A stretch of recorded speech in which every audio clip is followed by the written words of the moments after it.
Assalamualaikum warahmatullahi wabarakatuh. Perkenalkan, nama saya Muhammad Rasikin dari program studi Tadris Bahasa Inggris. Kali ini saya akan berkesempatan untuk menyampaikan materi kedua tentang perkembangan Islam pada masa Khulafaur Rasyidin. Untuk tugas ujian tengah semester sejarah peradaban Islam. Sejarah perkembangan Islam pada masa Khulafaur Rasyidin. Khulafaur Rasyidin berasal dari kata al-khulafa atau pengganti. Ar-Rasyidin mendapat petunjuk. Jika menurut bahasa, pengertian Khulafaur Rasyidin adalah seorang pemimpin yang ditunjuk sebagai pengganti pemimpin Rasulullah SAW atau seorang penguasa yang selalu mendapatkan petunjuk dari Allah Subhanahu wa Ta'ala yang bertujuan untuk melanjutkan perjuangan Rasulullah dalam mendakwah dan menyiarkan agama Islam. Khulafaur Rasyidin ialah kehalifan Islam yang dimulai dari berdiri peninggalan Rasulullah SAW dan kepemimpinannya dimulai sejak tahun 630 Masehi atau raja dalam kehalifan tersebut. Terdapat 4 orang sahabat yang memegang kepemimpinan mereka, di antaranya adalah Abu Bakar As-Siddiq, Umar bin Khattab, Utsman bin Affan, dan Ali bin Abi Thalib. Mereka berhasil menegakkan sistem demokratis pada masa pemerintahannya. Sepeninggal Rasulullah SAW, keempat kehalifan yang menjadi pemimpin yang sangat adil. Keempat khalifah tersebut sangat menjaga dan melestarikan dasar-dasar tradisi yang telah diajarkan oleh Rasulullah SAW dengan tujuan untuk memajukan, mengembangkan Islam dan umat. Khulafaur Rasyidin bertugas menggantikan Rasulullah SAW untuk menata dan mengatur kehidupan umat Islam.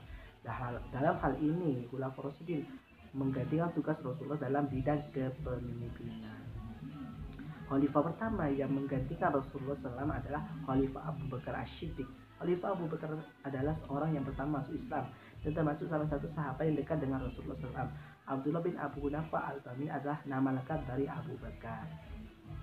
Kemudian Rasulullah SAW mengganti namanya dengan Abdullah, dengan gelar tersebut diberi Rasulullah pada Abu Bakar karena Abu Bakar termasuk orang yang pertama masuk Islam, sedangkan gelar As-Siddiq mengartikan bahwa membenarkan segala apa yang diucapkan Nabi, peristiwa yang dialami Nabi. Abu Bakar termasuk sebagai tokoh pembesar Islam, di mana setelah meninggalnya Rasulullah SAW, Abu Bakar dihadapkan pada keadaan masyarakat. Abu Bakar lahir dari keturunan Bani Taklim Quraisy, dari keturunan pedang yang besar dan seorang hakim yang dengan kedudukan paling tinggi di Mekah.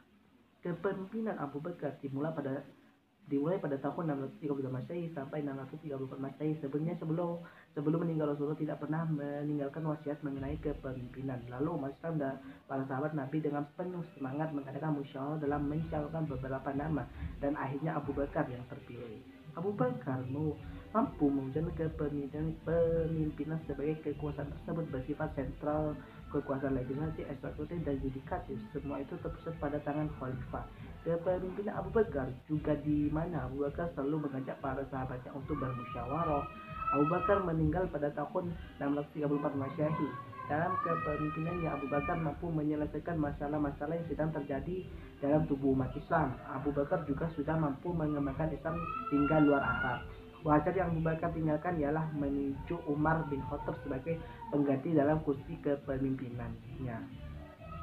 Nama lengkap dari Umar bin Khattab adalah Umar bin Khattab bin Nufail, keturunan dari Abdul Uzza al-Quraisy yang berasal dari suku Adi. Suku Adi adalah salah satu suku yang terkenal sangat mulia. Umar dilahirkan di kota Makkah 4 tahun sebelum Rasulullah SAW lahir. Umar mulai masuk Islam pada tahun kelima setelah kenabian. Umar pun menjadi salah satu sahabat terdekat Nabi. Lalu Rasulullah menjadikan Umar sebagai tempat rujukan mengenai hal-hal penting. Abu Bakar menunjuk Umar sebagai pengganti. Rupanya 2 tahun masa kepemimpinannya sangat kurang untuk menjamin stabilitas keamanan terkendali. Dari sini tunjuklah pemimpinan selanjutnya agar dapat mencegah kemungkinan terjadi perselisihan antara umat. Umar mendapat gelar Amirul Mukminin, yakni komandan orang-orang yang beriman. Hal ini berhubungan dengan terjadinya penaklukan yang sedang berlangsung saat itu. Khalifah Umar juga menegakkan prinsip demokrasi dalam kepemimpinannya. Hal ini diwujudkan dengan pembangunan pemerintahan sipil yang sempurna. Umar bin Khattab memerintah selama 10 tahun. Umar wafat dengan sangat tragis, di mana ada seorang budak yang bernama Abu Lulu'ah secara tiba-tiba menyerang Umar dengan tikaman pisau tajam ke arah Umar yang sedang melaksanakan sholat subuh. Umar terluka parah dan hanya bisa terbaring.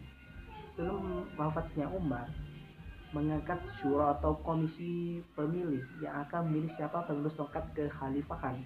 Setelah 3 hari kejadian penikaman tersebut, Khalifah Umar wafat tepatnya 1 Muharram 23 Hijriah atau 644 Masehi. Utsman bin Affan adalah khalifah ketiga.